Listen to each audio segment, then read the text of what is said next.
right? So we're going to be discussing the future of work, navigating your career in a startup-driven economy. The way the economy is now, the way the career terrain is not how it was 10 years ago. And it's not going to be the same 10 years from now. So I'll start with Obinna. Hi, Obinna. Hi. So when you hear the future of work, what comes to your mind? I know we joked about it earlier, but I think it was Abu who said it doesn't exist. But what would you say about the future of work, especially with regards to the Nigerian economy? Hard question, I don't know. But whenever I hear the future of work, just like the word or the phrase says, what would the future of our work environment be like?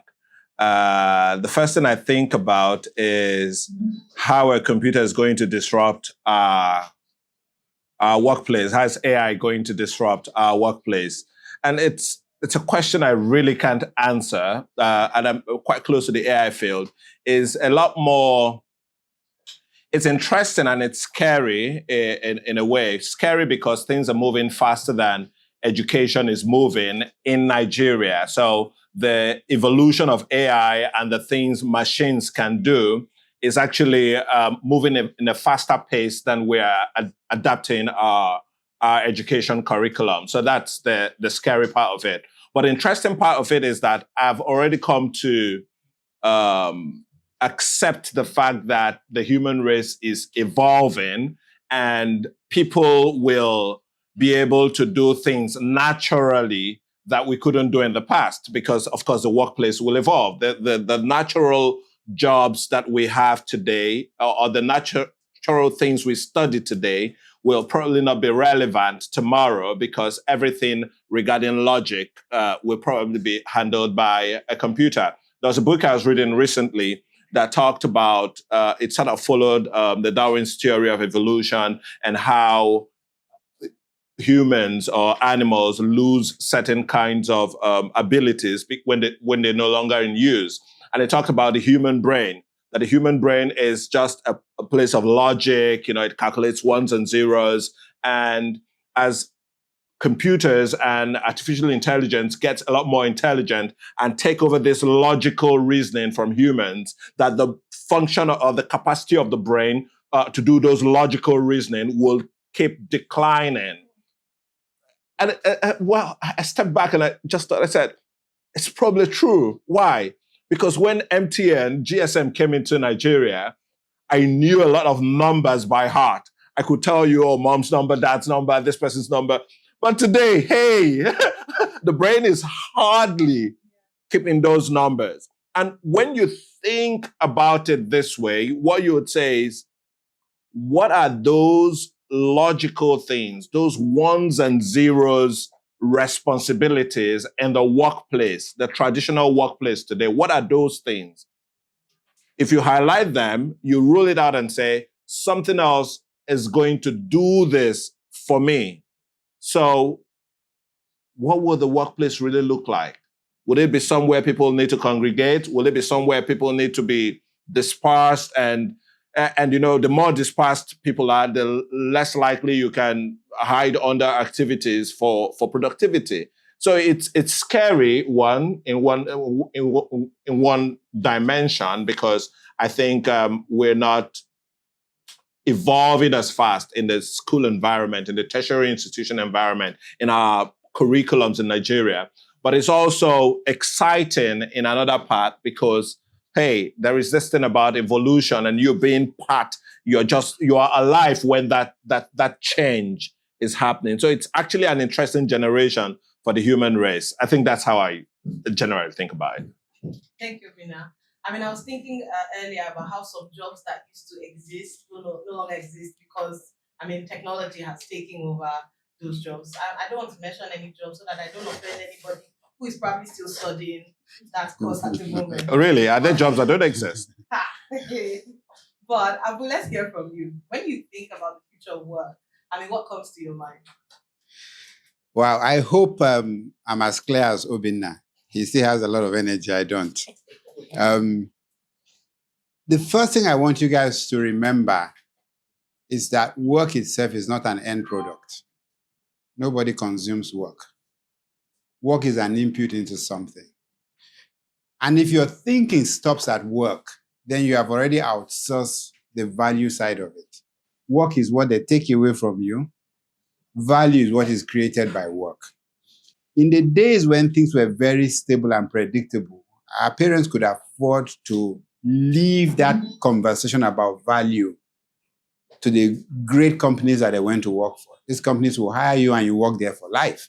So you knew that once you get into that space, you leave the value side to the entrepreneurs, the managers, and you just do your work. You don't have that luxury. You're not interested in work. What do you want to do with work? What does anybody want to do with work? What you're interested in is getting rewarded out of the value that is created using some of your efforts. And if you don't know the value that is created today, how are you going to imagine what that value will be in the future and therefore what the component of the work will be? So we're now in an era where every single person now has to understand the value chain of their own effort. No longer in that era where you need to find a good company and you go donate your effort to them. How are you going to negotiate what is fair if you don't know what you create? How do you know that you are useful if you leave that up to some employer to determine it for you? So your first layer of thinking is that where will the values be in future? What are the valuable things that will be created in the future? Is it going to be how to build houses? Is it going to be how to go to space? If you don't understand the value stream, then you can't prepare for the work that will lead to that value stream. And you not just have to understand what will exist, you have to understand what is valuable, what are the scale of value, what will be appreciated the most. There is a world in which the artist is going to become the most valuable person in the future. It's very possible because we get to a point where we realize that all these other complex things that we do, like Obinna said, can be done, but nobody can write a poem like a human being, right? Just an idea. The second thing I want you guys to think about as you plan for your future is to recognize that the school cannot prepare you for the future. It's not possible. Your lecturers are barely present in today, let alone putting their mind to what that future is going to be like and preparing you for it. What can prepare you for that is the democratization of learning. The most critical thing that is going to come out of all of this amazing stuff Obinna is describing is that every single human being owns his or her own university. You're literally working the street with that capacity to learn in front of you. Nobody can take that away from you. And finally, as you think about your future, there's one advice I give young people. When I get into a room, I remember the people who speak more than those who did not, right? And a lot of you try to compensate for that by always asking a question. But what I remember the most are the people who ask me a question that I know the answer cannot be found on Google. In other words, it's not just important that you ask a question. It's important that the question that you ask, you couldn't have answered it yourself. Because if the answer is available on a search engine, it meant that you could have answered it yourself. You opted not to. You didn't do the hard work. And I remember you as someone who is trying to get an attention. So I tried to put that there because as you start to engage and prepare for your future, you need to understand what people are looking out for. I'm looking out for somebody who will ask me a question that I know the answer is not on Google. And that is why I don't read speeches, because if I write it down, it meant that it's written down somewhere else already. The things that I'm going to hopefully say to you that will be useful will be things that I have experienced that hasn't yet reached the level of research, hasn't been documented for you. Thank you very much, Abu. I'm sure when Abu said, some people that were planning to ask questions, they started thinking whether the question that they were going to ask is okay. So, I remember when I was younger, and even now, when you ask, 10 years ago, if you ask the child, what would you like to be when you grow? What would they say? What was the common answer? Come on, guys, help me. Doctor, lawyer, pilot. Now, today, if you ask someone, what would you like to be when you grow up? What are some of the responses you get? Davido. Influencer. YouTuber. YouTuber. A YouTuber, And it's such a world of difference, meaning that, times are changing. My very first job, I studied computer science and I thought I was going to be doing some interesting stuff with computers. And somehow I landed in marketing. And my job title was, and it was funny, I'm sorry, social media and online engagement engineer. Every time I would present my business card, so when I was just a fresh graduate, fresh out of school, people would be like, online engineer, what is that? You know.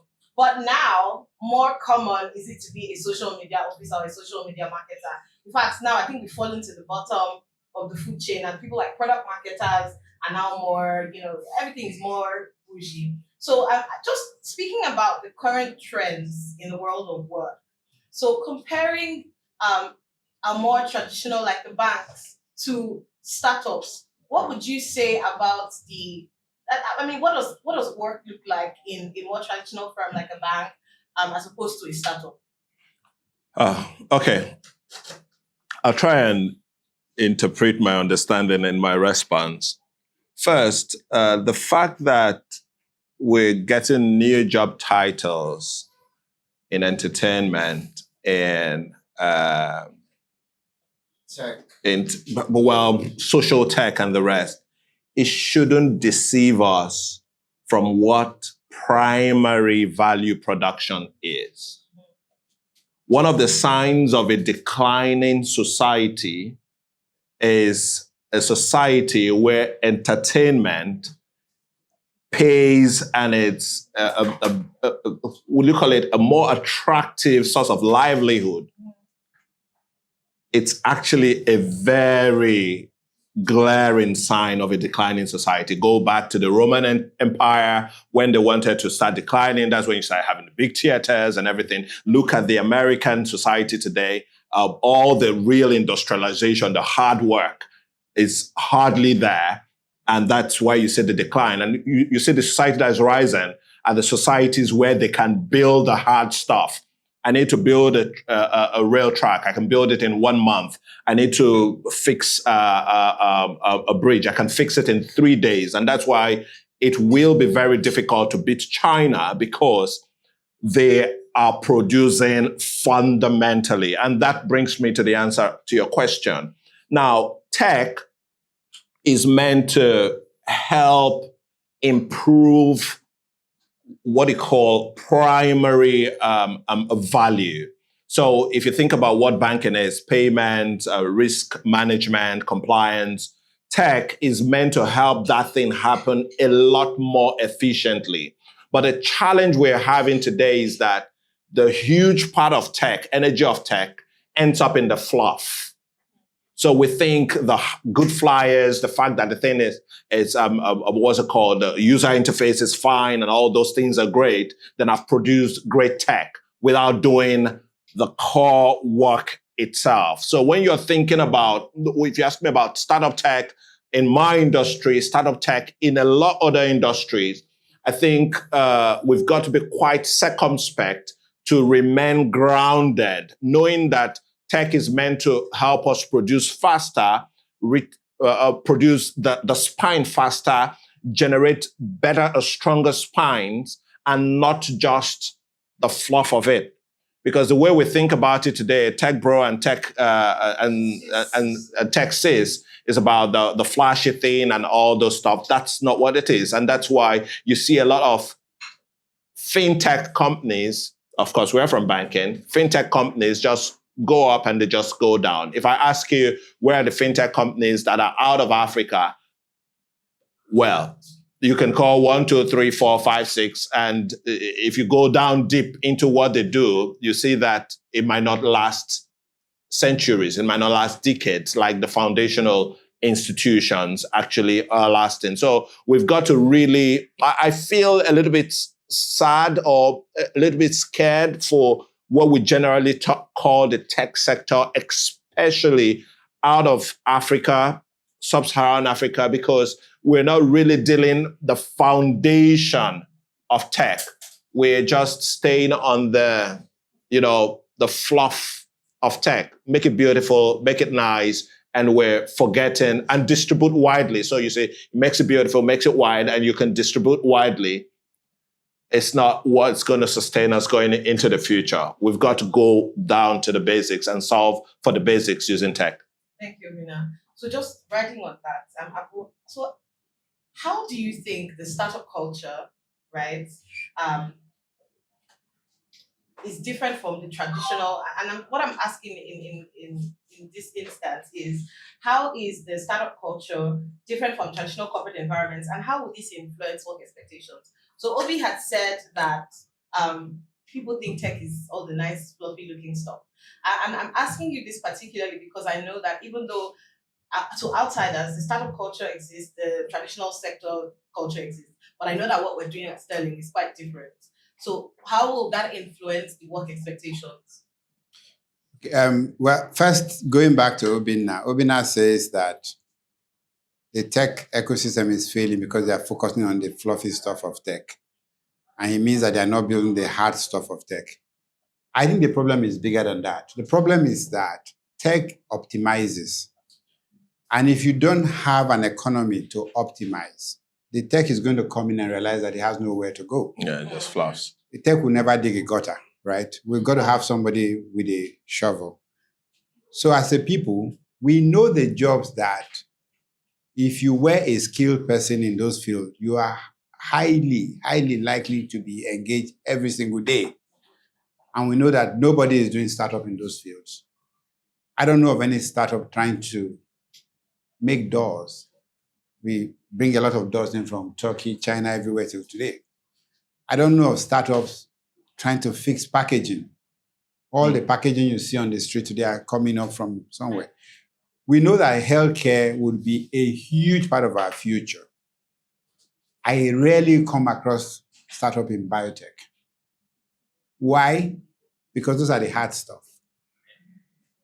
And the reality is that the job of the future, any future, are the hard stuff. If you go back 1,000 years ago, the job that mattered the most were the difficult one. If you go back go forward 1,000, it's exactly the same thing. What are the hard stuff that we are avoiding? And they're usually not very fluffy and nice, and it's a lot of hard, quiet work. I know people who have been in startup mode for 5 years and nobody knows their name because the work they are doing It's not the attractive stuff. it's not that attractive. So rule number one is the hard stuff. You ask what is the difference between a startup ecosystem and traditional work. First and foremost, let me make a distinction between the startup ecosystem and SMEs. After all, the greatest startup in this country are SMEs. And every single day, somebody is starting an SME somewhere. But we don't believe that SME has the capacity to scale and do great stuff. So we pencil them down as something that small people do. We, the big people, must therefore go into tech because then tech allows us to go global. But the reality is that some of the most brilliant minds, if we take them back into that SME space, they will build things out of those SME space that will outlast the so-called flashy tech.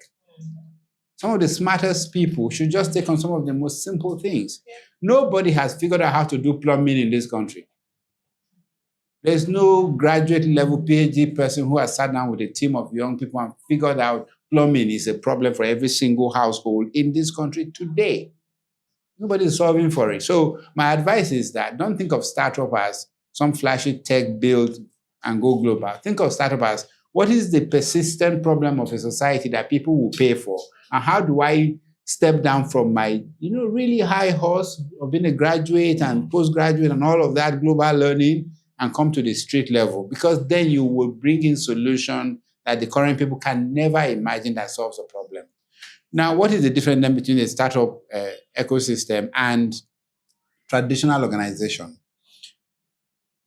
My answer is there is no difference. There ought not to be a difference because the whole purpose is you bring a problem and a person together. There should be one efficient way to get that problem solved. There should be the most efficient way to get it solved, whether 3 of you sitting down in a big queue or whether you are in a high-rise building marina, should be exactly the same. The thought process of figuring out the problem, of bringing in the resources and solving it.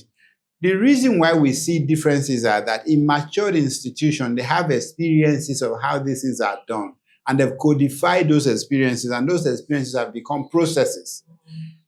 In less matured industry, you don't know, and because you don't know, you will try. And so the beauty of that is that you are experimental, you try, you risk. But the reason you can do that is that you risk very little. Oh, okay, you raised 500K from friends and family, you burn it. That's very different from one of these institutions burning 20 billion naira. It's very different. So you can take a lot of risk because even if you fail, you have not lost a lot of money. But for you as someone who is hoping to be in that space, the one thing that will serve you well is to learn to ask the questions that Google cannot answer, right? Go back to that because those are the original questions, the original thinking. You've got to be an original thinker. The only way you get to that is make sure that you educate yourself to the point where if the answer is in print, you already know it. Get addicted to this idea of asking those questions and solving them. I doubt that there is a day that I don't search at least 100 times for new information that I don't already have. I struggle to finish books just because of the nature of my work. Before I start, another book has come out that is more current. But I never struggle to figure out the things that I don't know. There's no way between now and when I get to my house, I wouldn't have had 4 or 5 different reasons to check 4 or 5 different things. That learning, that ability to learn has to be the constant thing, whether you're in a startup or you're in a matured industry. And once you get that right, you can perform anywhere. Thank you very much, Abby. So you can imagine my surprise when I learned that some people think that startup has to do only tech companies. So some people, once you hear, oh, she works for a startup, they think, okay, what tech are they doing? But startups are not necessarily just tech companies, right? And I think when Abu was speaking, he said he hasn't seen anybody try to build a startup that's solving for plumbing. And that's because it doesn't seem cool. I mean, people think startup is tech. Is anybody here used to think like that? Don't worry, we won't judge you. We're here to learn, right? But it goes a lot way beyond that. So, and even thinking about funding, you talked about raising money. So in 2017, I signed up for some innovation competition thing. I had this brilliant idea, and I was so confident that my team was going to win. And one team just came there and was speaking Bitcoin, blockchain, and they won. And I was like, now at that point, nobody was in, but because people like buzzwords, people like things that seem like, yeah, they are trendy. So don't blame the rest of us. If you hear tomorrow that I'm now a tech sis and I'm starting to embrace that, don't be surprised. So speaking about leadership, right, in the workspace, leadership in the startup world, as it should be, not tech, and then versus leadership in the traditional sense. How has that evolved for you? I know, Obinna, you had a very interesting accelerated career. So how have you seen leadership evolve? And this also relates with you relating with the people that work with you and for you. You always ask me very difficult questions because I find it difficult to interpret. But I've worked in large organizations and I've worked in small organizations. And the best period, and I'll talk about leadership, of my work has been when I was, or the most influential periods, the things that have affected me the most, when I was in large organizations, but on the shop floor where I had to lift things with my hands. And when I was in small organizations, in leadership, when I had to also decide, as in do things by myself.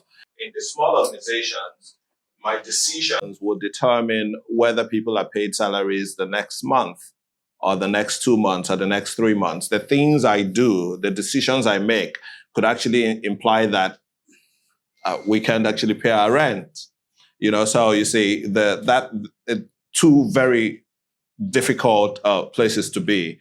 They've been the most influential experiences I've had that sort of drives my passion and my leadership today. And that's what has driven me into a position that I am in Sterling, because Sterling is a large organization that has grown for over the years and is beginning to birth new things. Now, what kind of leader would actually thrive in that kind of environment is a leader that can actually do stuff and not just ride on establishment. Do you get what I'm saying? So the difference between, leadership in big organizations, bureaucratic organizations, I'm finding it difficult to fit Sterling there because Sterling is Sterling is sort of a large organization that is trying to birth a new age or new stuff. So you'd see a mix between those two types of leadership in Sterling.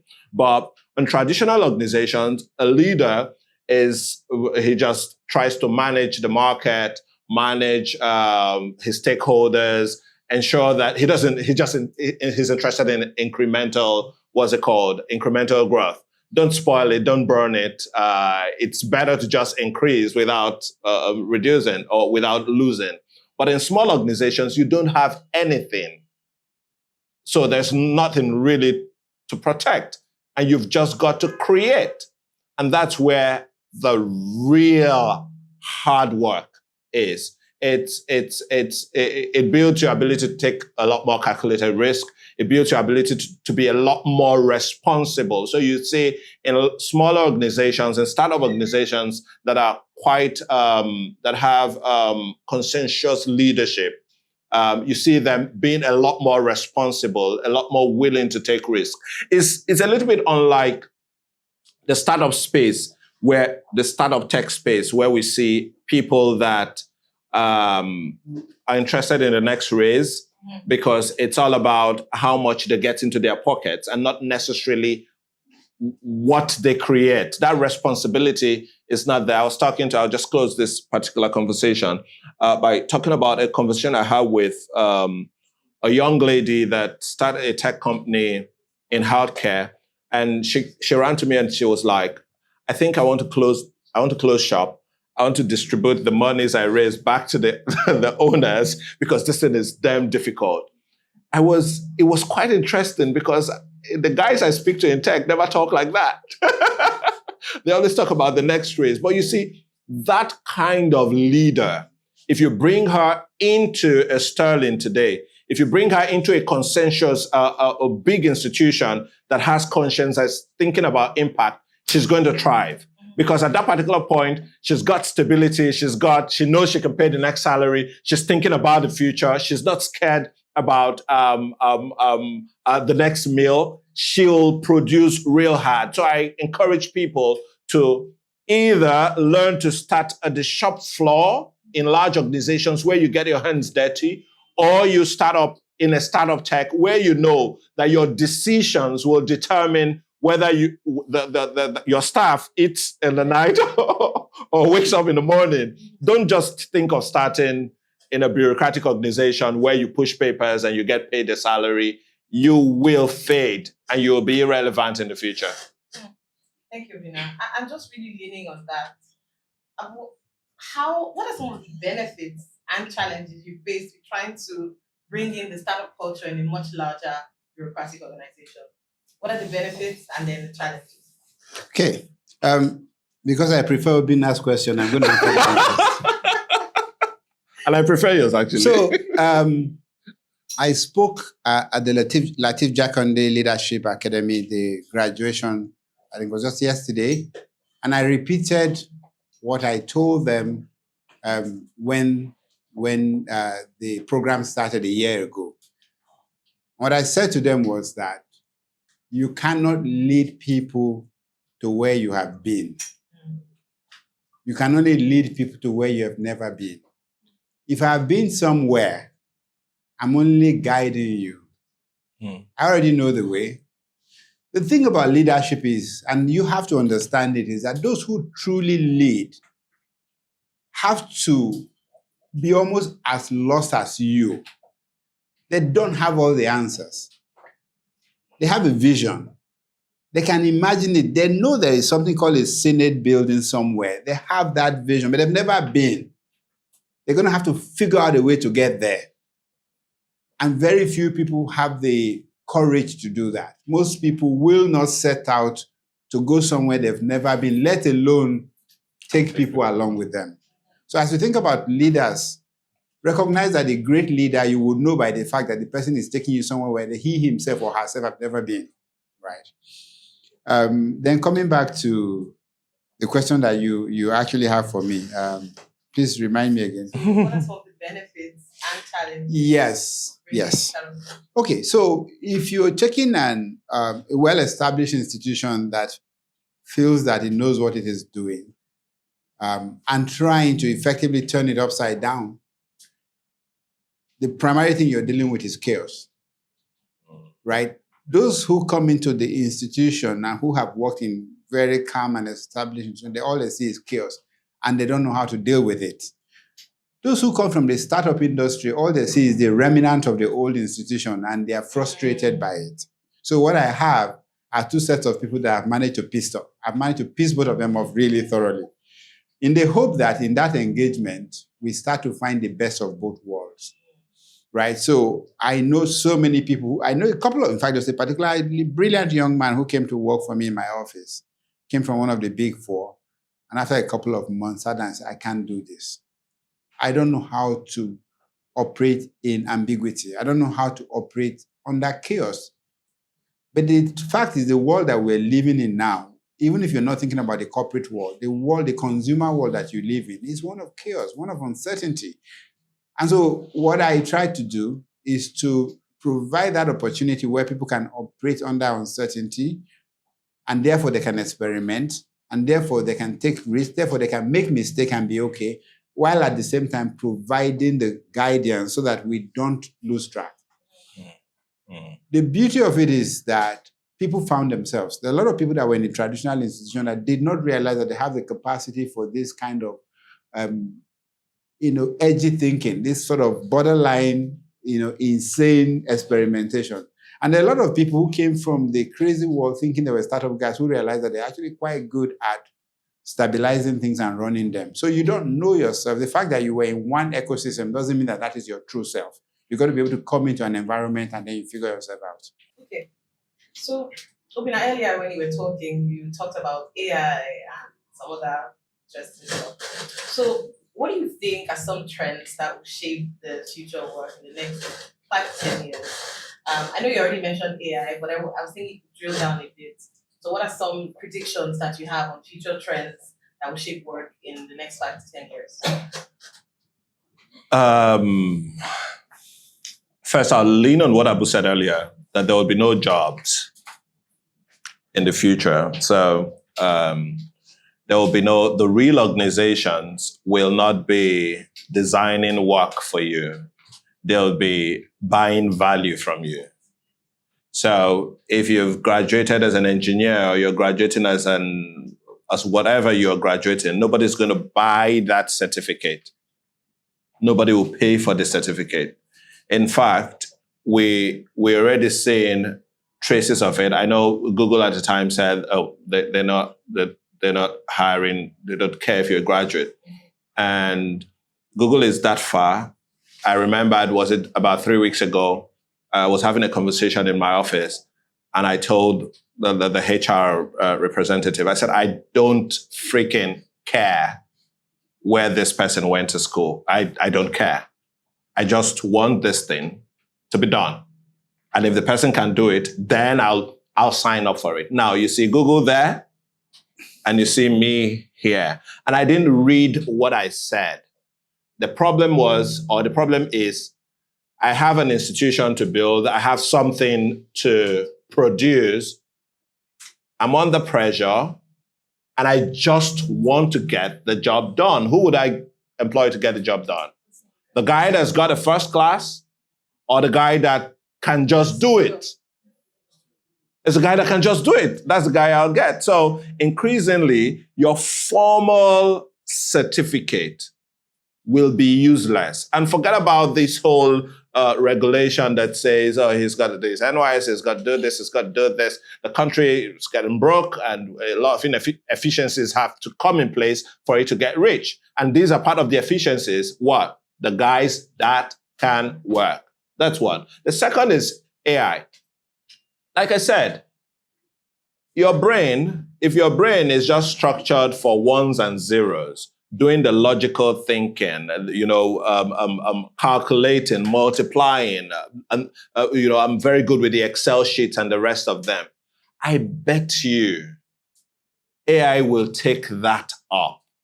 You can't calculate more than a calculator. It's not bad. It's good. The thing is, the guy that can use Texas Instrument BA2 plus scientific, what's it called, financial calculator will punch faster than your smartest mathematician with his brain.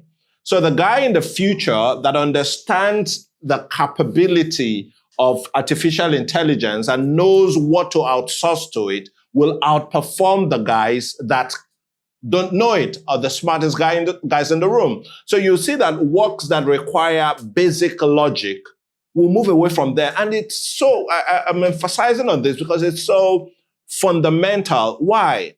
We celebrate, if I put up a quiz today and you see the guy answering very fast, he knows this, he knows that, he knows this, we celebrate those guys, and those are the guys we're saying, hey, you're the greatest guy, but he'll be so useless tomorrow if that's his strength.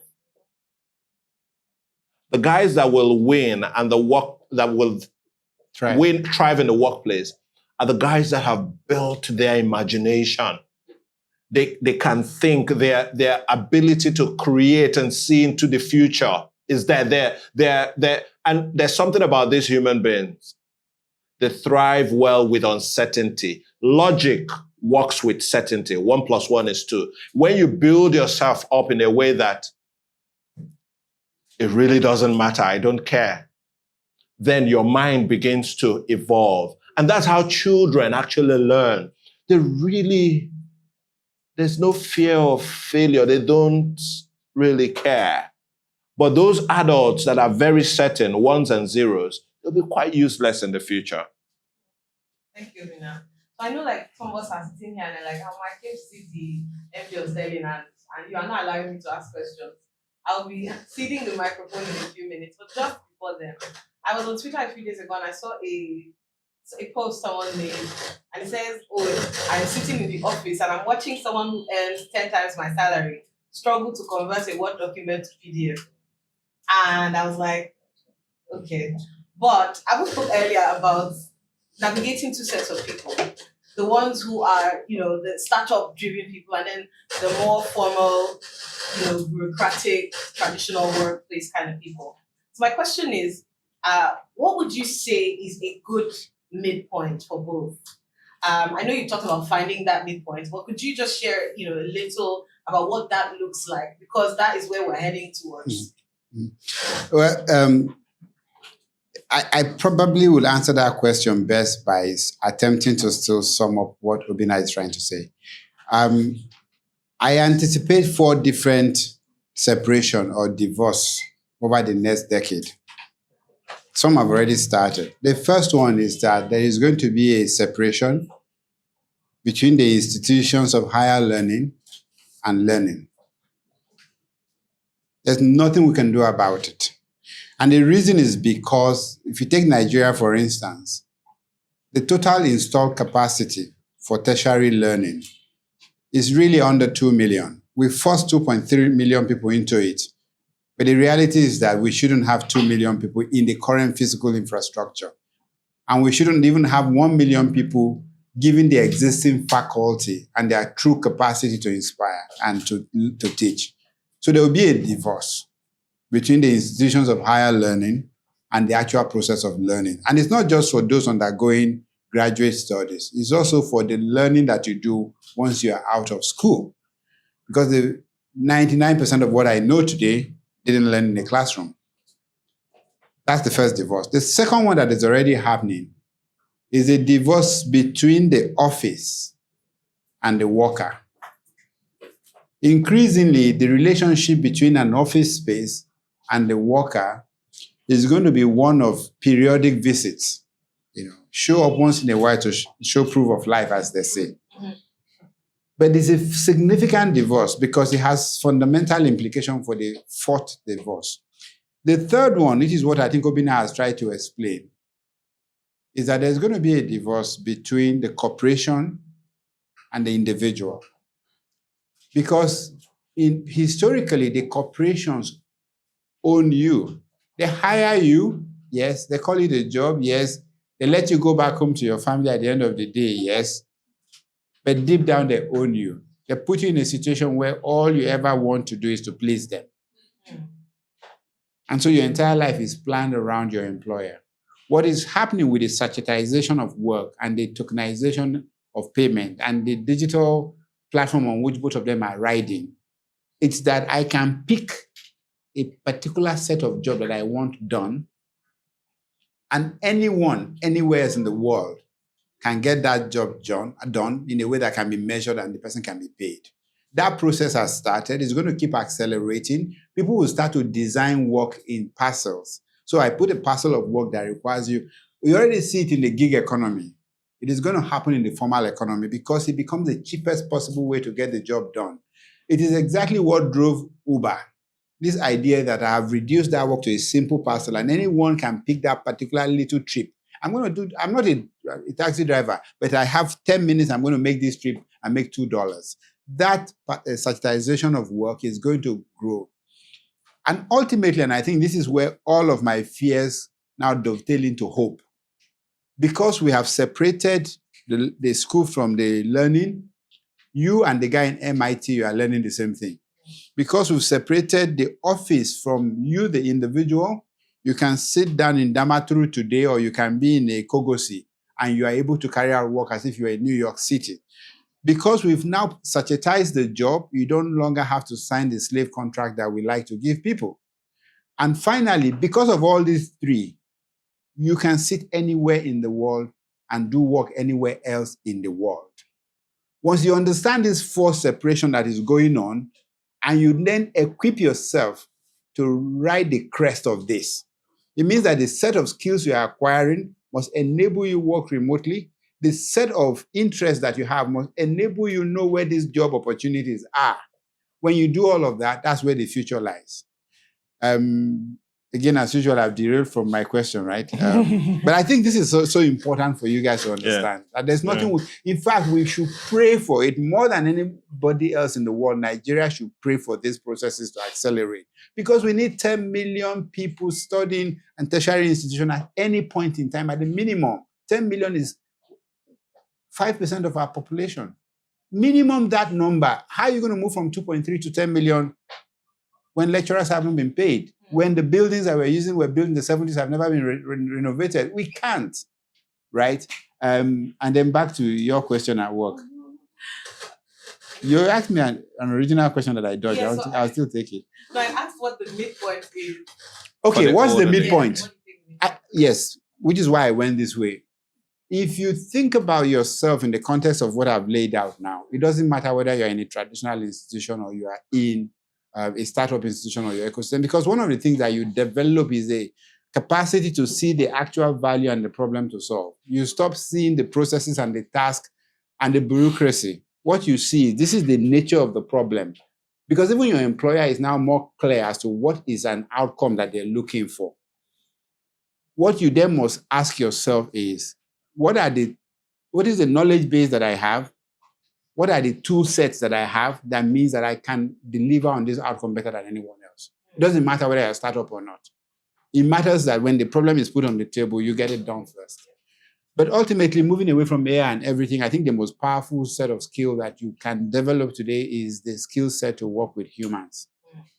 And believe me, it's the most difficult one to master because every other thing is predictable. When they tell you an app will do something, an app will do something. When a human being tell you they will do something, it means nothing until they do it. So you got to figure out a way to be able to live with that because that is not going away. Humans are not going to get better at being predictable. In fact, what makes them human is exactly what we dislike about them. Yeah. So master that skill.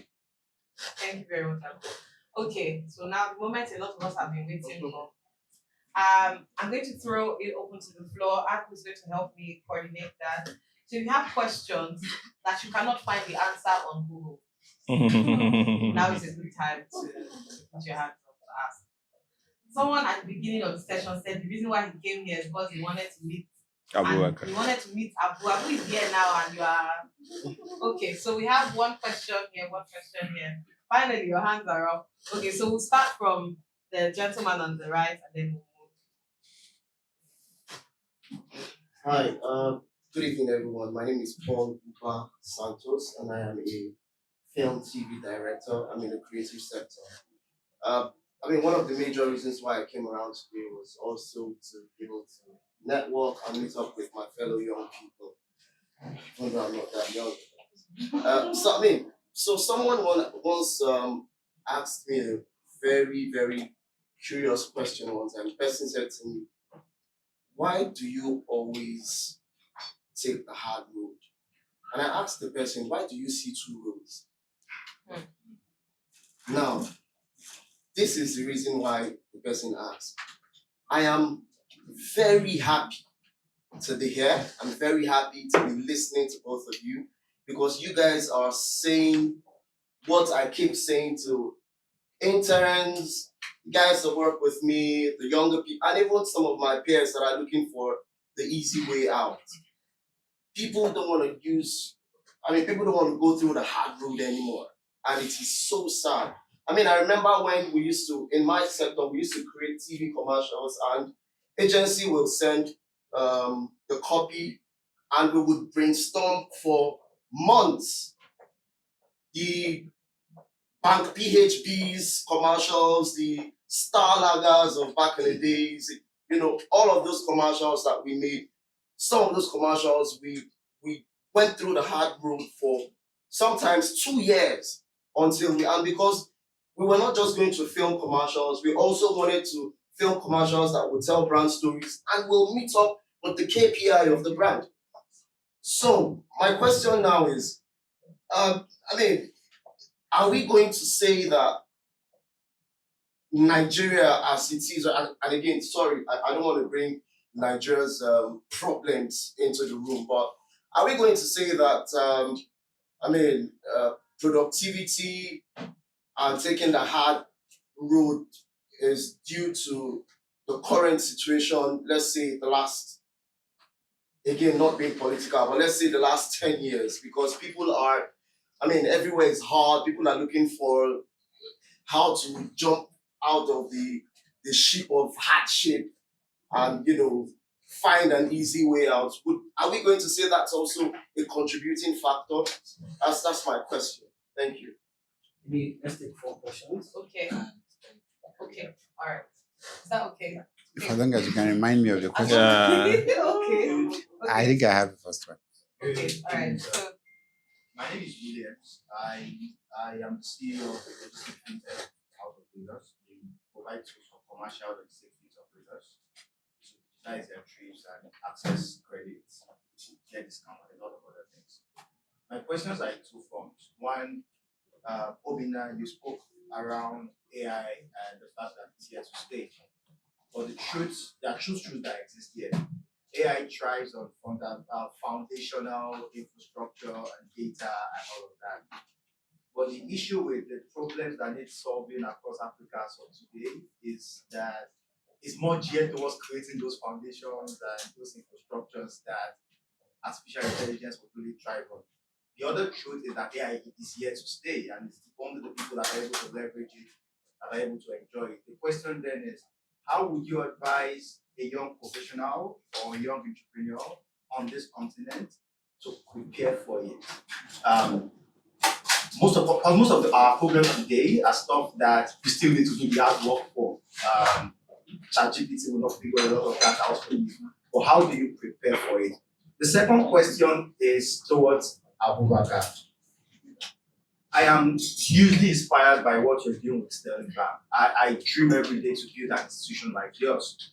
And my question is, considering the generation that we are in, where a workforce or a younger generation where it's easier to do what is convenient than take on the challenge that is hardest, how were you able to tap into a traditional industry like yours, find the right kind of people with the right blend of enthusiasm and interest to be able to take that only part that young man mentioned earlier, the hard part, and do what you are able to make possible from your end?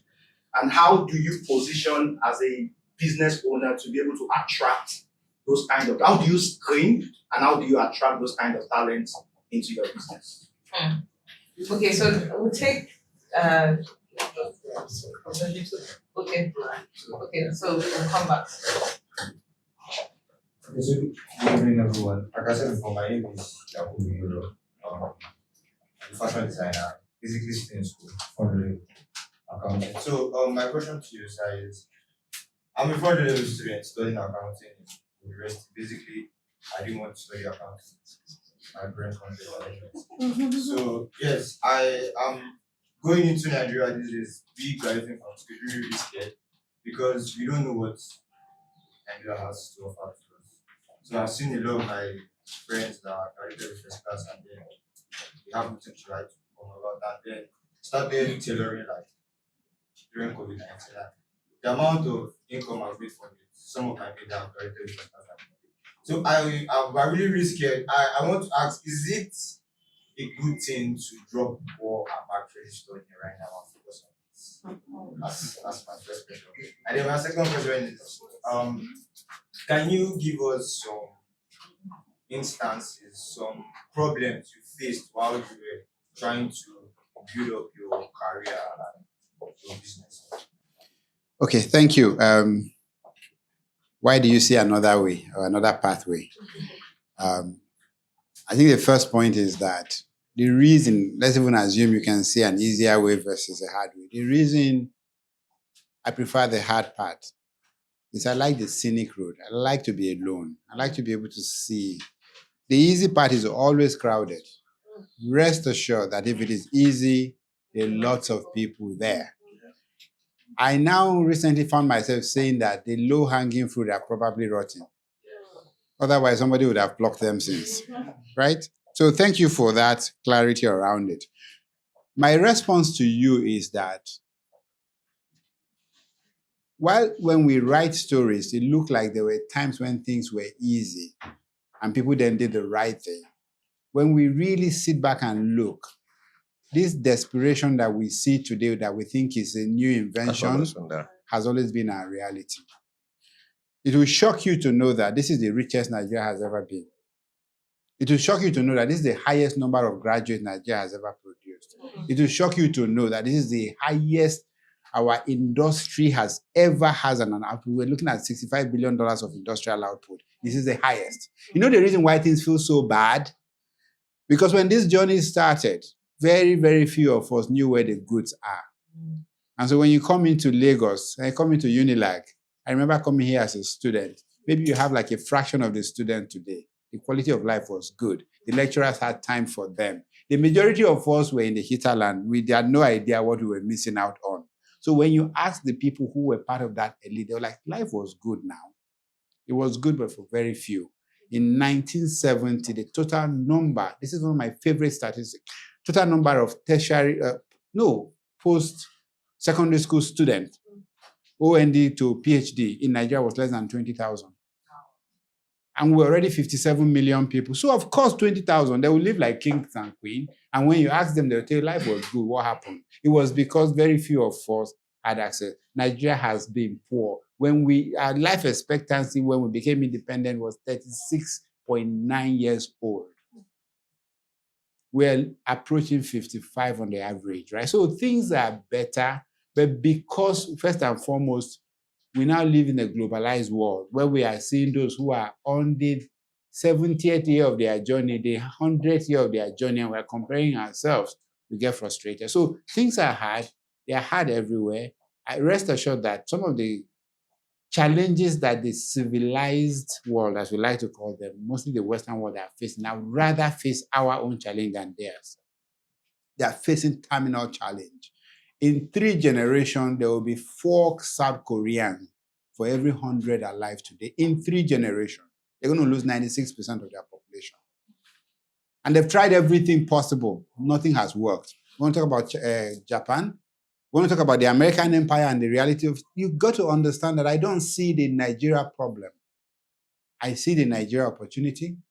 And it's a huge part of why I take the decision that I make. We sat down here, said Nigerian port facilities are bad, shipping is horrible.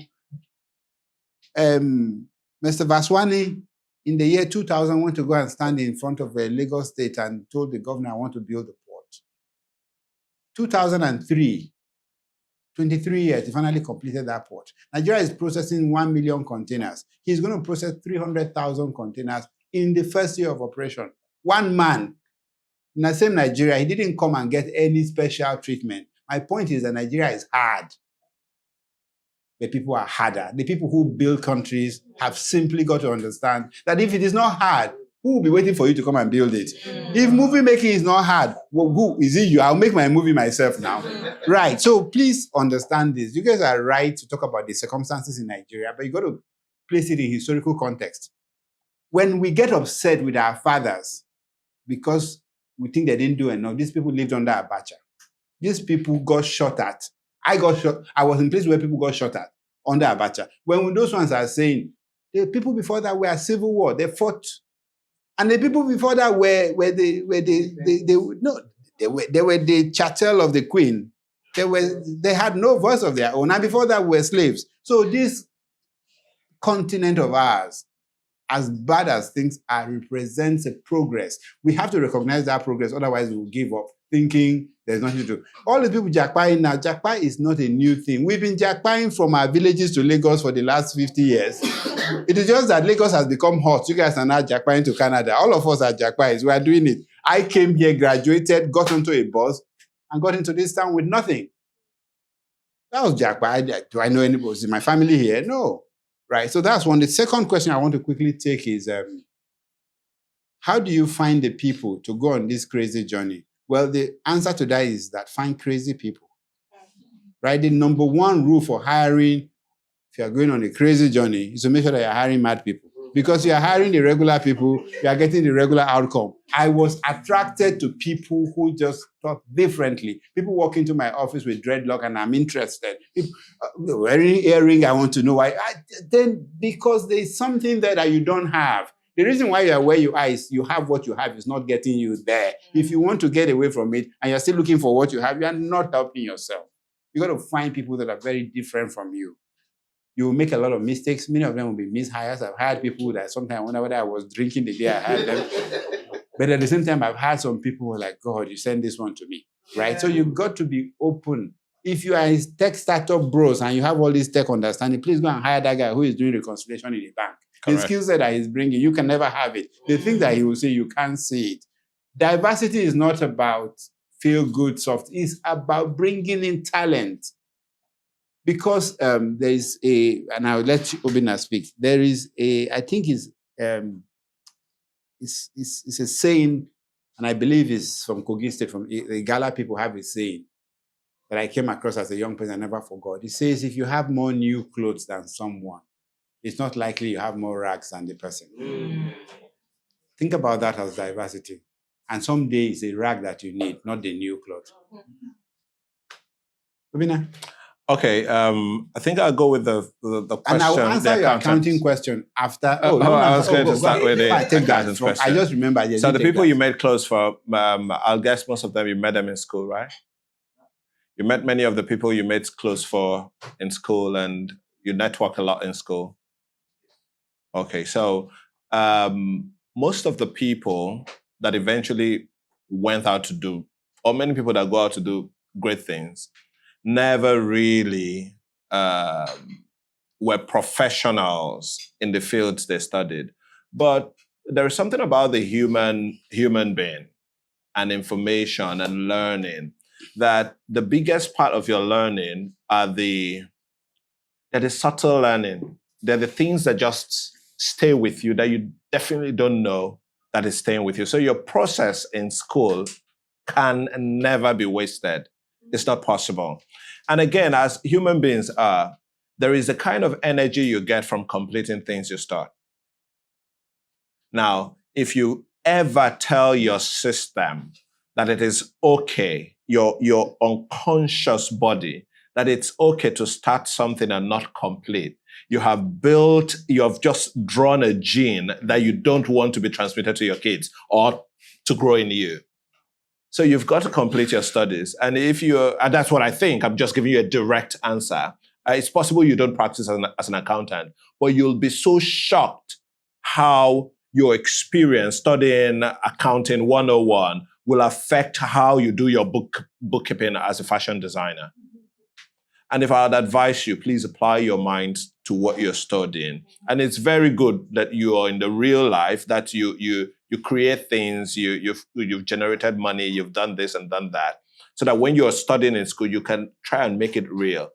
life is not all about the obvious. It's also not all about how much you've made and how much the other person hasn't made. Now, concerning AI, many times we reduce artificial intelligence to Google, ChatGPT. to ChatGPT. The machines making cars, the machines used in road construction, they're all AI models. Moreover, just to drag us back, machine learning has always been there. There is just a little difference today, and it's the generative artificial intelligence that doesn't just rely on the data you feed it. You feed it with data, and it learns by itself, like a human being. And that's why when you go into the real studies and the fears of it, people talk about singularity. Will it get smarter than us? Will I give a command one day to my machine and my machine says, no, that's not the right command? So people like me are quite excited when you talk about this topic, because I say it's either good or bad. If it turns out to be good, it means one day someone's going to punch a button to release a bomb somewhere, and the machine says, no, there are kids there, I won't go. Many people think about I always choose the half full part of it. It's possible the model now gets really bad and becomes worse than humans, but humans we're already very bad. Can anything be worse than we are?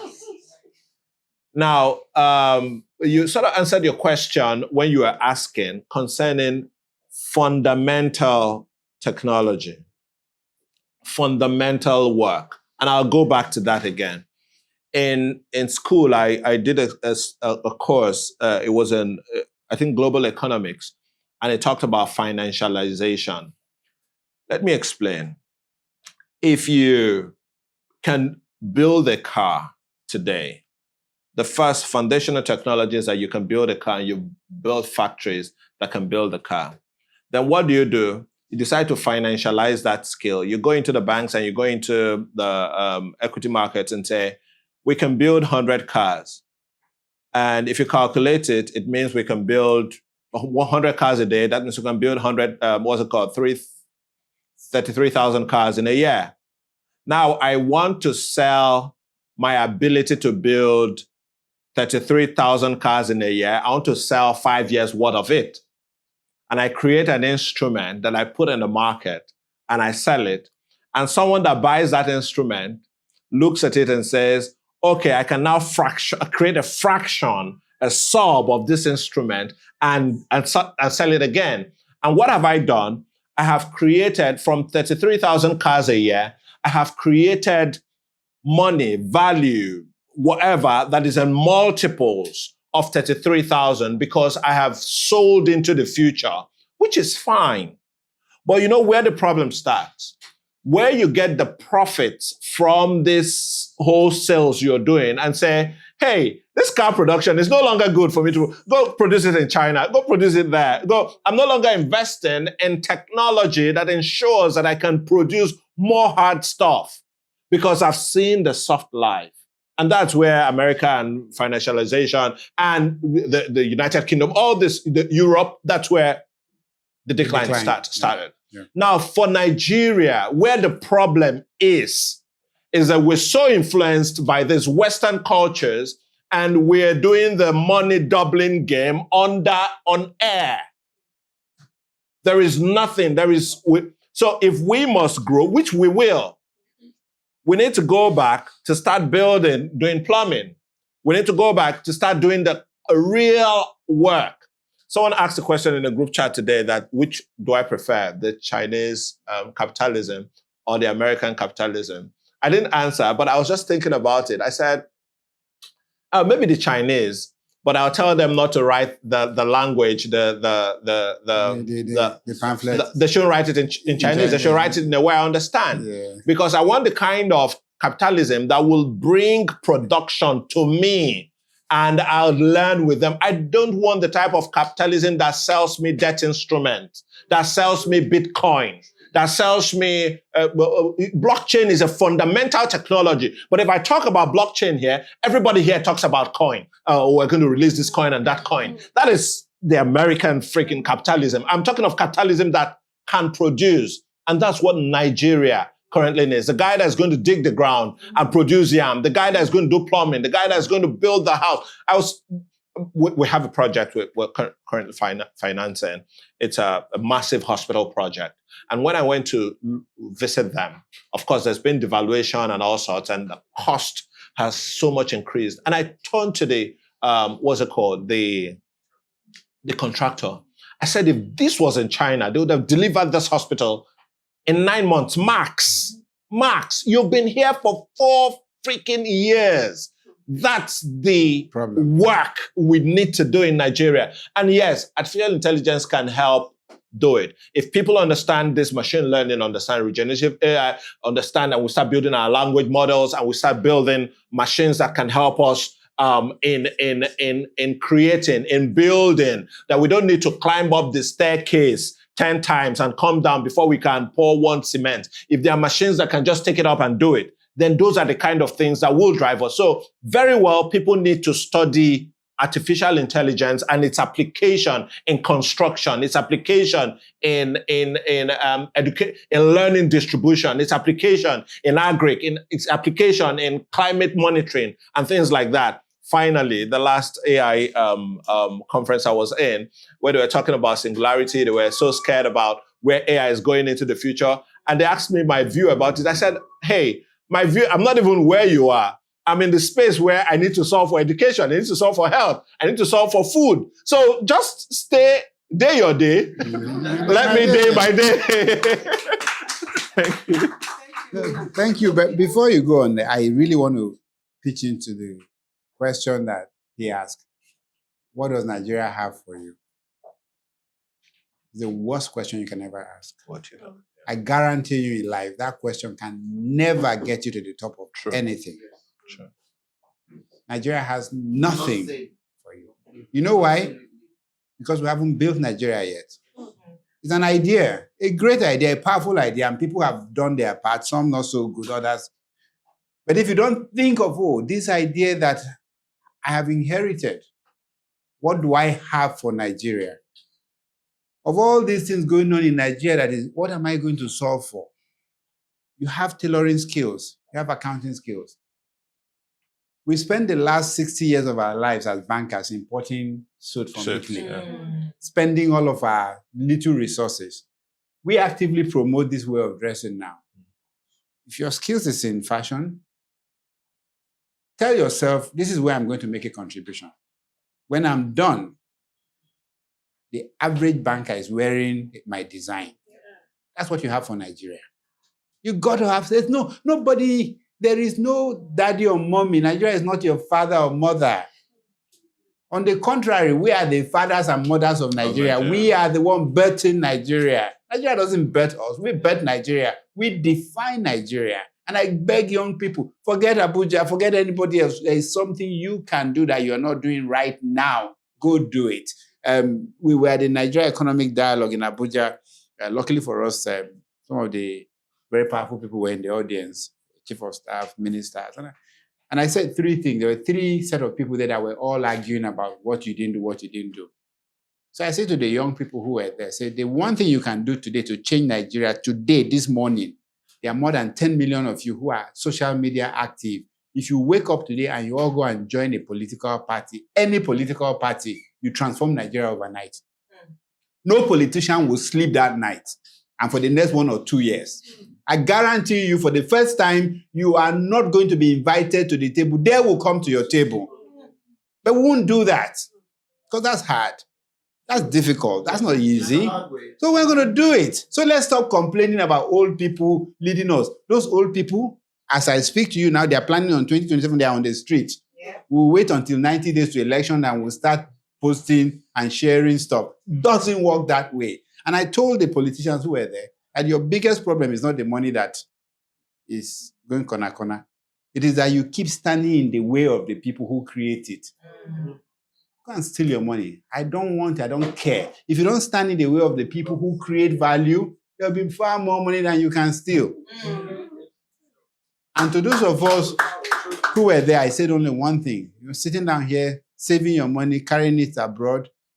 There's an Indian man, there's a Lebanese man, there's a Syrian, there's a Pakistani bringing their money into your country, building stuff. In 10 years' time, they own your country, your children will work for them. If you don't reverse that thinking and bring back your children and your wealth and put it here and make it work, your children will work for foreigners, period. So Nigeria owes us nothing. We owe Nigeria everything. In fact, before I think on this particular topic, think about it this way. Why do people, and it's gone away from work a bit, why do young people compromise when they're offered something by the system that they so find distasteful? Why do they compromise? It's because when the system or the person offers them that, they're receiving what Nigeria has for them. In their mind, it's my own turn because they're now offering me something. But if you fundamentally realize that this, I'm not supposed to take from this, I'm supposed to build this, then no one's going to ever think that when you organize yourself as into the party of 10 million, that they'll buy you for 2 naira. But today, if you're still thinking that there's something Nigeria has for you, when you organize yourself into a party with 10 million people and Nigeria now offers you the naira it offers you, you take it because you say it's part of my... So Nigeria has nothing for you, and just write that in your mind. You have something for Nigeria. Thank you very much. Sorry, on a later note, when Abu was talking about hiring people that, or working with people that are mad like him, I didn't know when I did that to you. You know, when you point a finger at someone, the 5 points at you. I also hired a mad person. Okay, so let's take 3 more questions. Thank you very much. My name is Dr. Ayodele. I'm the team lead for the Office of Career Development Services at the University of Lagos here.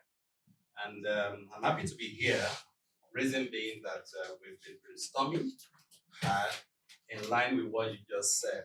Our Vice Chancellor has actually had that written down, that in years to come, the university system will be divorced from learning. And as such, how can we help young people growing within the system to transit successfully into the world of work or into the space of entrepreneurship and innovation? And that led to the creation of the Office of the Career Development Services. So I love the way you landed at first, that what is important now is young people acquiring skills that are human-based or human-related. Successfully, in the last 6 months, we've created 2 important products for our students in Unilag. One is the Career Conversation, where we bring in young people who have transited successfully into the world of work to share their experiences with our young people on campus. We've also initiated Industry Career Insights. And I'm happy to say that your company was the first. Your startup, EduBank, was the first company to launch that Industry Career Insight with us on campus here. And right now, we are cooking up another product, which is the OCDS Career Soft Skills Career Academy on campus. And that the goal is to expose these young people to newer skills beyond techie, beyond the degrees, so that when they are preparing their CV, we want people to say that this CV is mad, just as you have rightly said. So I think that you are going to be guiding us in this direction, and I want you to enlighten us more. What are these human-related skills you look out for as the MD of a big organization? And just as Obinna also rightly said, yes, young people can also use AI. I agree to that, but I want to learn more from the 2 of you. what are those human-based skills that you look out for when you sit down on the board like this? Thank you.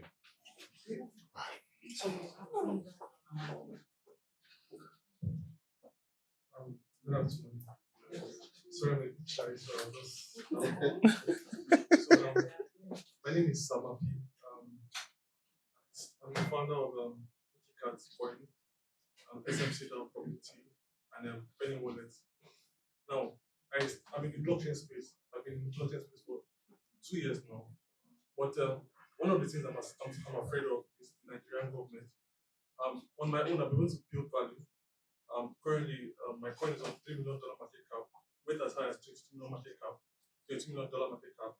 I'm building a decentralized wallet, and currently we are working on the foundations for a blockchain, an African blockchain. But my question is, even though Nigeria, you said something about people, leaders are people that go where they have never been before, and that's something that exemplifies me. But my problem now is that I get very afraid because beyond competition that we get from banks as well, because I'm trying to meet a couple of banks.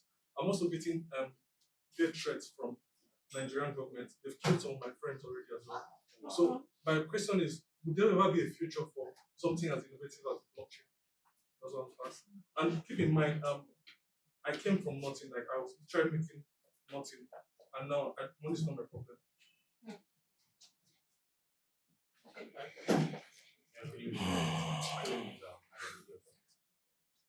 I'm a process engineer for one of the leading African organizations. We can hear it. Can you project? We can't really hear you. Good evening, everyone. Hi. Yeah, My name is Abu and I'm a process engineer for one of the leading manufacturing companies in the country.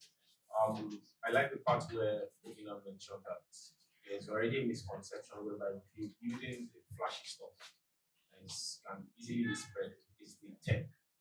But then actually doing the hard work is the main thing, right? So my question is actually in relation to the amount of fintechs that we have now and the solutions they're building. By the time you look at it, it feels so similar. This is building this is building this. And my understanding is the traditional institutions we have now were actually created, were co-created. These are co-creations. So I'm trying to understand why exactly are we not having fintechs co-created for sustainable growth. So don't get me wrong, it feels obvious to say you should co-create, but then you also understand that the differences in personality we have with people is what creates a stable environment. So probably you still need people that will still do solo creation on this side, and you also need people that will co-create. But what exactly, how do we create a balance for sustainable development and sustainable growth if so many people are building individuals of solo creation as against co-creating for sustainable growth? That's my question. Okay, we can start. One last one, and then. All right. Good evening, everyone. My name is Akiyemi Akinfe, and a student of the University of Lagos, Eastern Strategic Studies, a voiceover artist, and a content creator. Also, I'm from the automakers. Just putting that out. So, my question to Mr. Abubakar. You know, I haven't said all this talking about the key for incident that will happen in the next decade. Now, considering persons with disability, how do you think there will be more like a platform for them? We should remember that originally there's a societal stereotype, there's a societal stigmatization already. Trust me. I've been trying to do a lot of things for the past 4 years, and all I've been saying is just stigmatization. Even though I'm trying all my best, all these people are seeing it. I'm a member of the best, and I mean the first and largest student investment society in Sub-Saharan Africa. That's the Investment Society, University of Lagos. In as much as that, I still feel some level of stigmatization in that same society.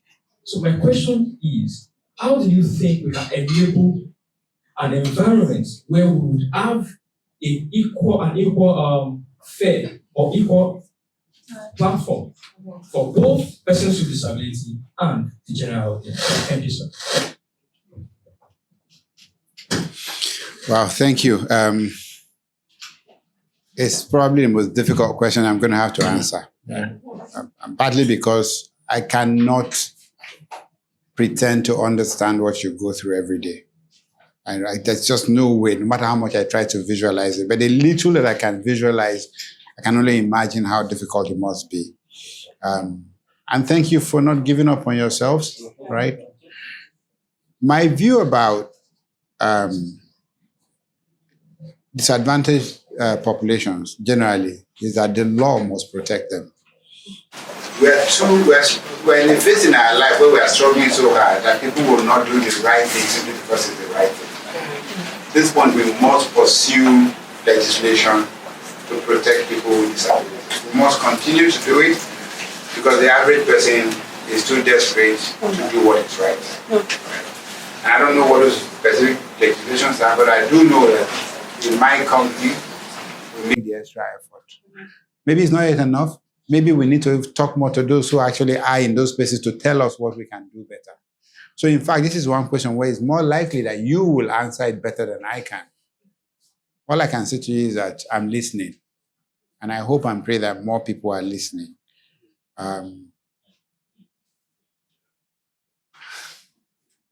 So I'm going to walk away from that because it's a very emotional statement, right? So I'm just trying to deal with something more, I guess, where I can have a bit more insight. Why don't we co-create? Do you co-create the Olympic medal? Does Arsenal and Man City co-create the Championship League? No. The victory that the way people have defined their outcome has meant that you cannot co-create. You've defined it from a perspective of victory and competition because it didn't start with the problem to solve. The only place where you co-create to solve a problem because victory is the solution of that problem. When you are looking for who will first have $100 million valuation, who will be the most dominant payment or pay tech in that space, you don't co-create because you're not driven by problem solving. The only people who co-create are people who say, this problem has got to go. And therefore, anyone who can help you reduce that problem becomes a partner.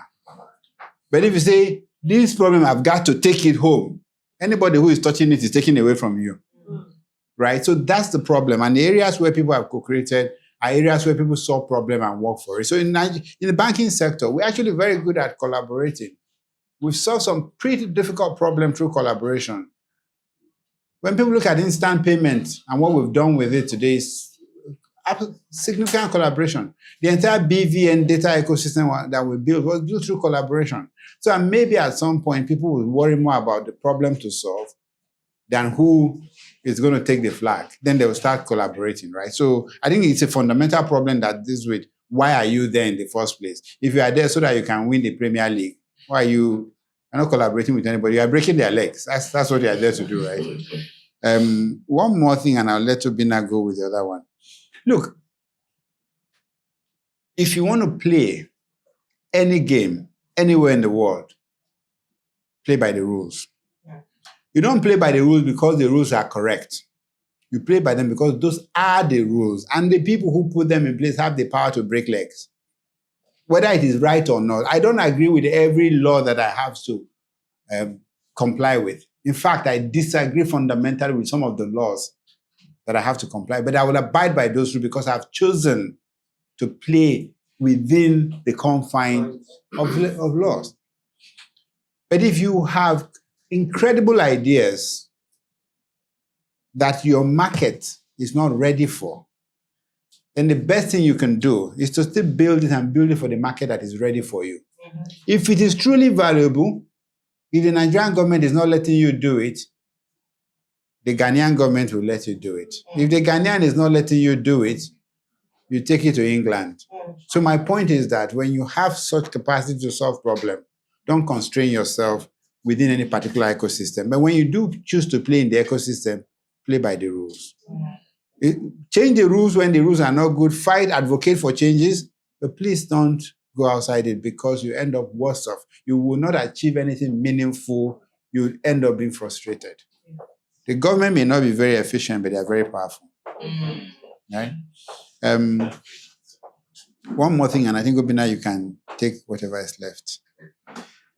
Thank you very much, sir. I think Lagos has always found a way to stand out. So I'm not surprised that the university is actually eating its own lunch, right? Accepting that it needs to evolve from within. It's a very difficult thing to do. The most critical human skills that I think everyone should think about, I will start with my own experience and what worked for me. First of all, you want to be able to work with people as a team, right? The first thing you can offer people so that they will consider you one of their own is to solve problems. Even the person that doesn't like your hairstyle, doesn't like your dress, whatever it is, if you are the person that solves problems, when there is a problem, they will come to you. And in doing so, please never take credit for it. The problem with a lot of people who evolve the skills to solve problems is that they end up trying to take credit for it. Then it doesn't work. Make yourself that quiet guy who is solving problems. Believe me, you're using technical skills, but you're achieving a very social outcome. That's number one. What comes out of that is that there's trust. People start to think of you and trust that you will do what you say you will do, or that they trust that when they're in trouble, they can come to you, or they can even talk to you. Sometimes they're not even solving problems. You're the person they can talk to, and they know you're not going to go and tell the next person. So build social skills that allow people to trust you, because social problems are teams problems. Teams problems happen when people actually believe that you're on the same side. People believe you're on the same side when you help them. It's not that hard, but it has to be a consistent practice. I'm going to go to work today. I'm going to help, and I'm going to keep quiet. Believe me, the day people start to tell you what you did, A, B, C, D, you will be shocked at how people remember. And you also be shocked at how it filters up. You don't need to tell your boss you're the one that helped that guy to solve a problem. I still recall vividly the day that I was dissatisfied with the strategy of the bank. I didn't know what to do. If I went to my boss, it looked like I'm reporting the strategy people. So I sat down and did my own strategy input. I did all of the slides, everything, presentation. I went to meet the head of strategy and say, I have been thinking of this, our problem. These are my ideas. And I left it there. It didn't take long before I was running strategy after the person moved on, right? It's that sort of thinking that you have to adapt. Don't stop seeking for credit. The credit is going to come to overwhelm you if you develop yourself to solve problems. So that's I don't want to tell you do this, do that. There are too many things I can ask you to do. But if you find a way to be useful to the people around you, even your faults will be forgiven. I think you've pretty much, I think you've answered pretty much everything. On the fintech question, I think it was like 2 years ago, I put up a post on LinkedIn that said fintechs will die a natural death. And there were a lot of, it was about 3 years ago, and there were a lot of comments on it and blah, blah, blah. I think a year ago, I wrote it again and I refreshed it and I said, fintechs will die a natural death.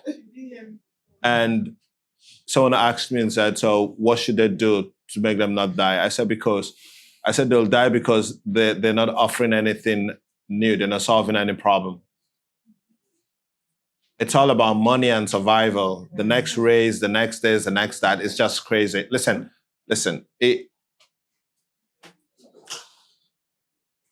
Never, ever value money over life. I don't know how to put it. I don't know how to... Forget all this flashy nonsense. Money is useless. It's just an instrument. It can't save anyone's life. It's nothing. You know.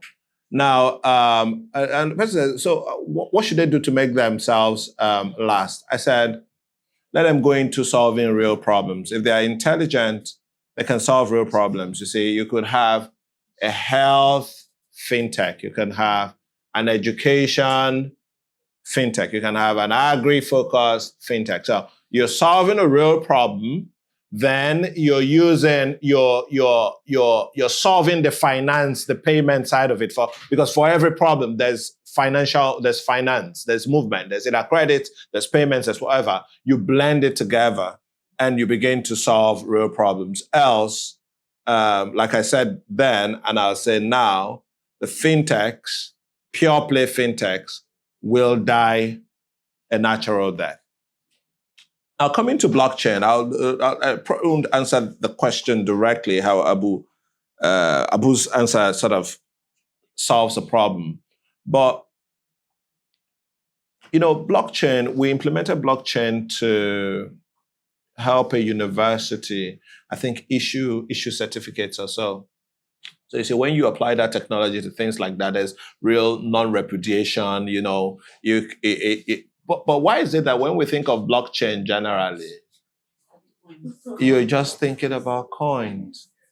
It's the influence of financialization. Yeah, people do gamble and they make money, they do all this stuff, which is neither here nor there.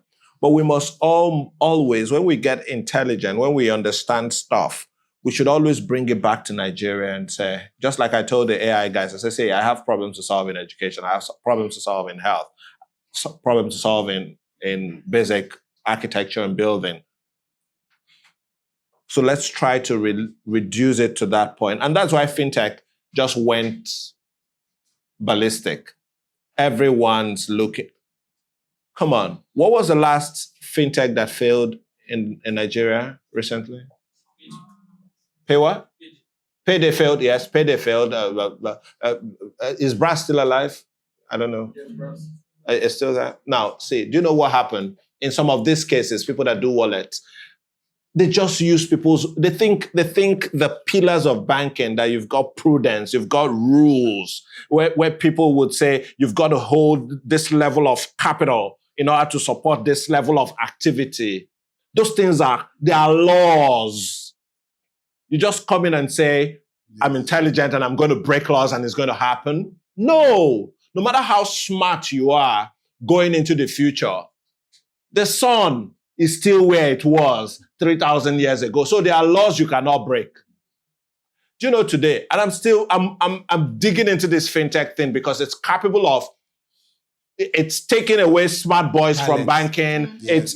It's from medicine, from everywhere. Everywhere. If today the banks say that your fintech cards aren't going to work on their ATMs, your fintech cards aren't going to interact with them at all, the banks are going to be alive, serving the same human beings, and the fintechs are going to be dead, drop down dead now. So why do you come into a competition thinking you're just smart and you can do this and you can do that and you can do this? See, listen, young people, there are laws that don't shift, and you must respect them. You can innovate, you can create, you can do everything you want to do. But if you violate the fundamental laws, it might take 1 year, 2 years, 10 years, 100 years, 200 years, like in the case of America, but it will still do what? Catch up with you. It'll catch up with you. I think those are the two. That's And for the human skills, please, vulnerability. You've got to, in this whole social media, vulnerability and loyalty, this whole social media life where everything needs to be good, you've got to show that you know this and you know that, and fake life, fake it. Shiny. The shiny things. One of the things that make you successful as a person going into the future is you're being real, how real you can be, how open you are with your frailties, the fact that you can, people can associate with your humanity. Because you know what? Millions of people there are wearing a mask. They're just waiting to open up to the real human being. When they see the real human being, they'll call him by the corner and say, hey, this is the real me. And that's how you begin to win. Your relationship.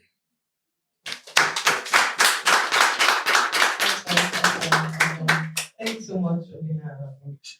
So I think now might be a good time to mention that one of the things that Café One is doing to support the students at Unilag is we have created a pathway to allow that one employee in Café One Unilag is a student. So we're running internships for 3 to 6 months at a time.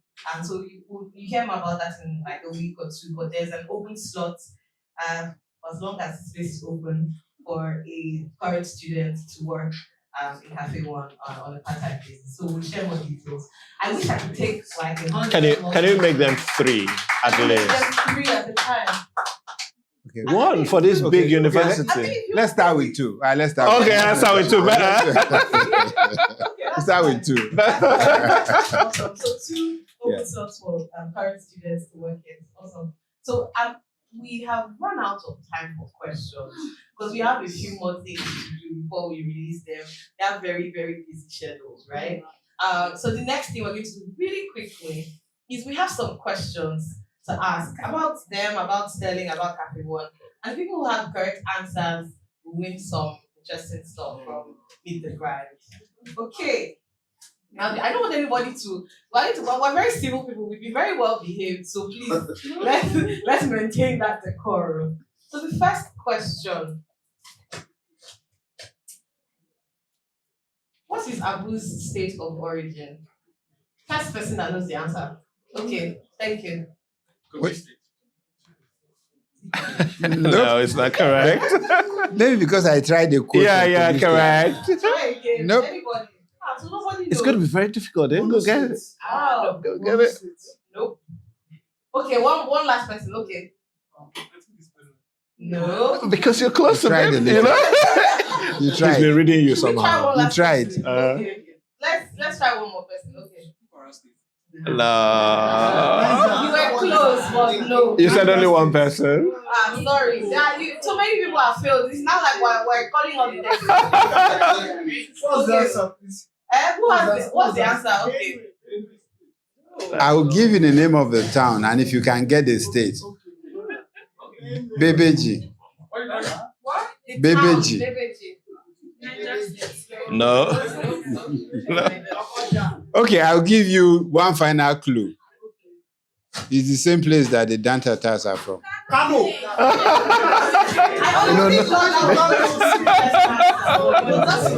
is that? She had an answer. Okay.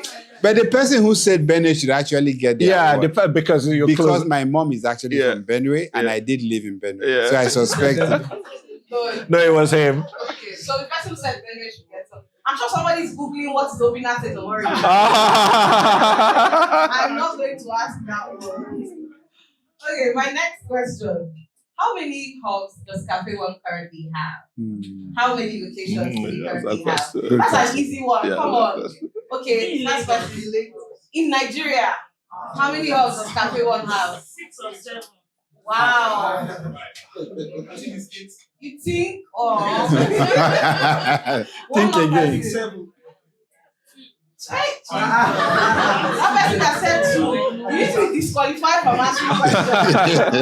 So we currently have 13 halls.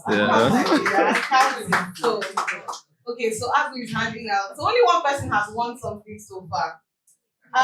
The third question.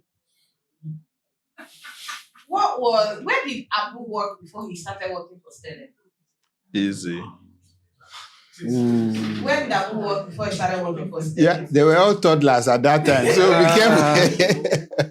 I mean, a lot of them were excited to meet you, so I thought they would have done homework now. ChatGPT, Google. Nobody. Okay. I have 2 more questions. Let's hope that 2 more people will be able to take away our gifts.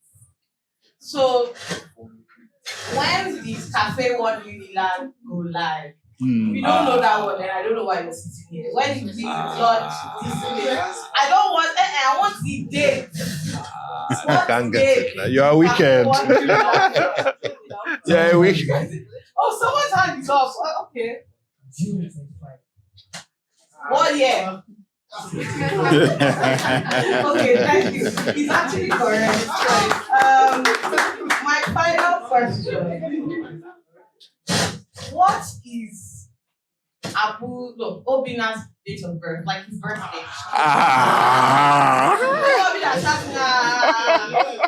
When is Obina's birthday? What month? At least give me the month and the day. Anybody?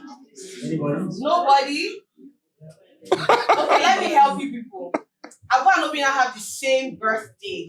Same day. Not the same year, but the same day. Anybody? It's in August. She has got it. What's that?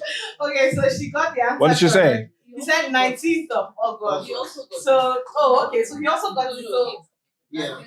okay, good. Not wait.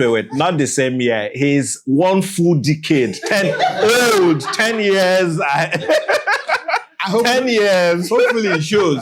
It shows, yeah. So, but just so you know, 10. So it was Abu and Obinna's birthday on the 19th of August. And that's one of the reasons why we're able to get them. You know when you go to your guys and say, your birthday, you have to ask out, please come to Unilag. They couldn't say no, and they came there. So we just want to honor them really quickly. We have a small cake. Just to say thank you for coming. Happy birthday. We appreciate you for taking out time. No, serious.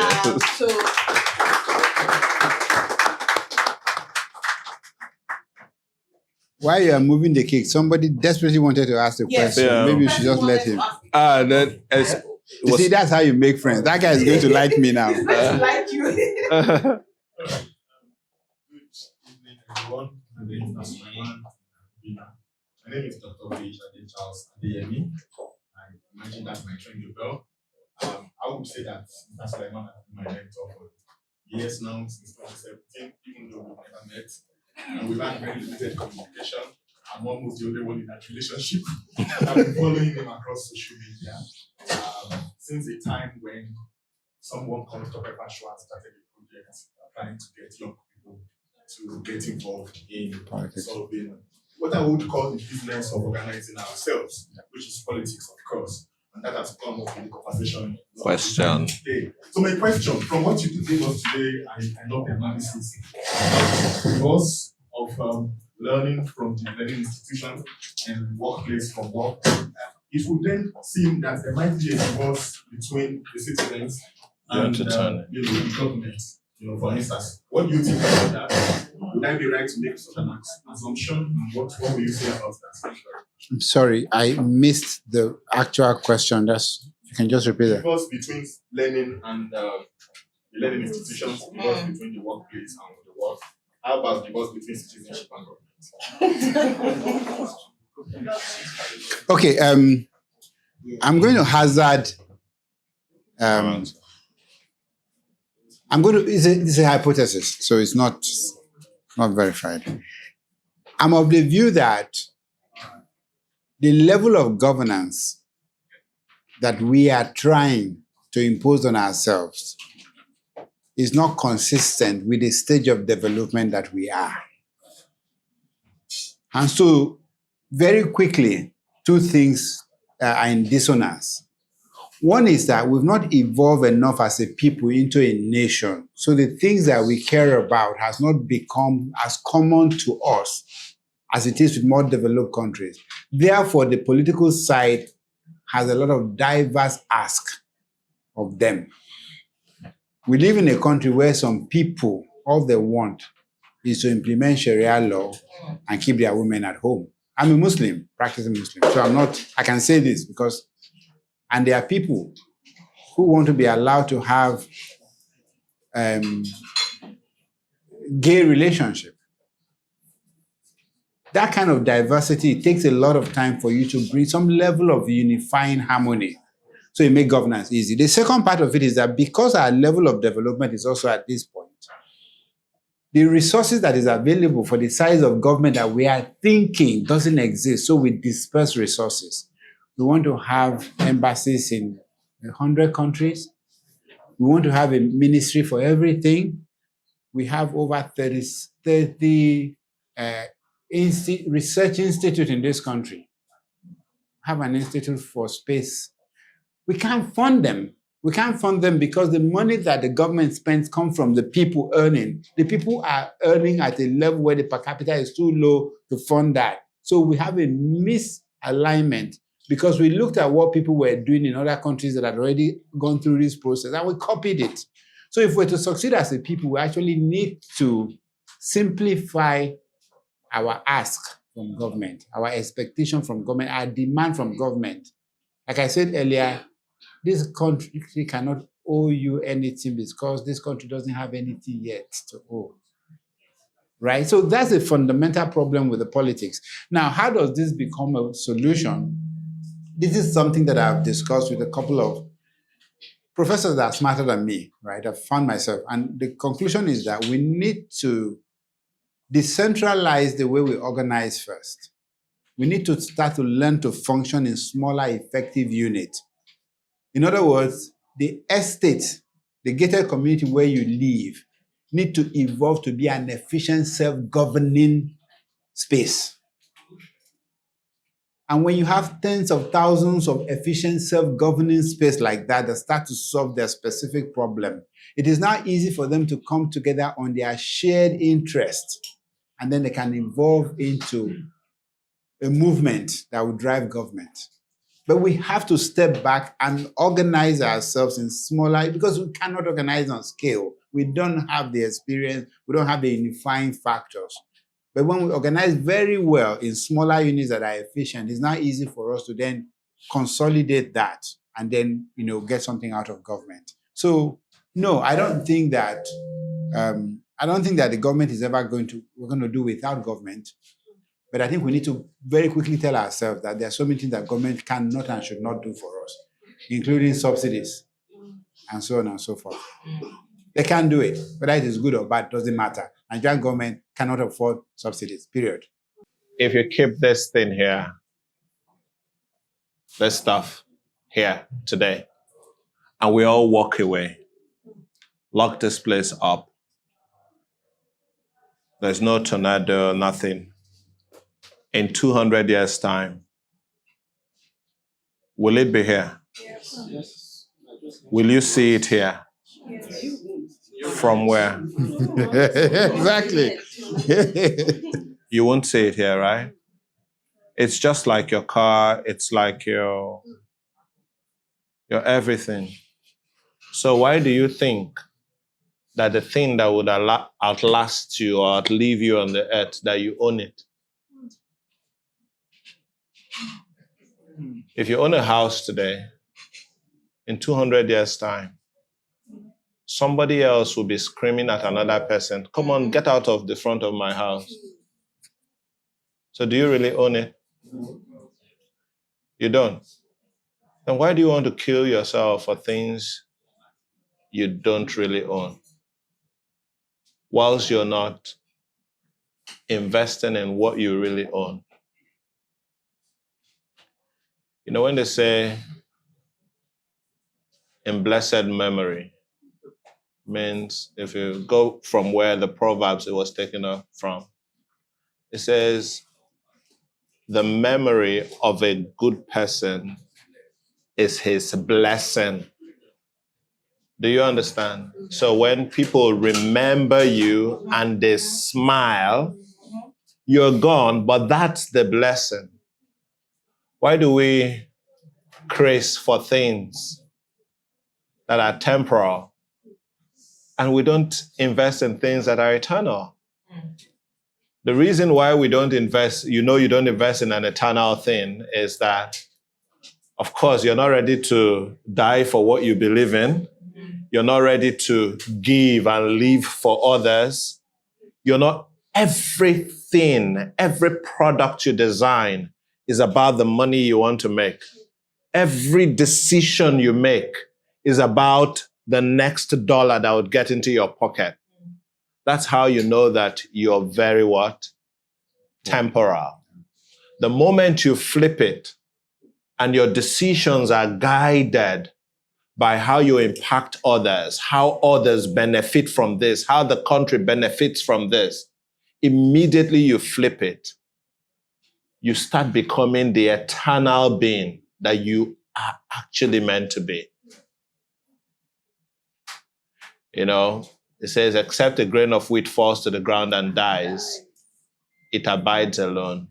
You can keep preserving yourself and you would fade. But when you give yourself up, you will last. Thank you. Thank you. They deserve a better round of applause. Thank you so much, Obinna. Thank you so much, Abu. We've come to the end of this session, fireside chat.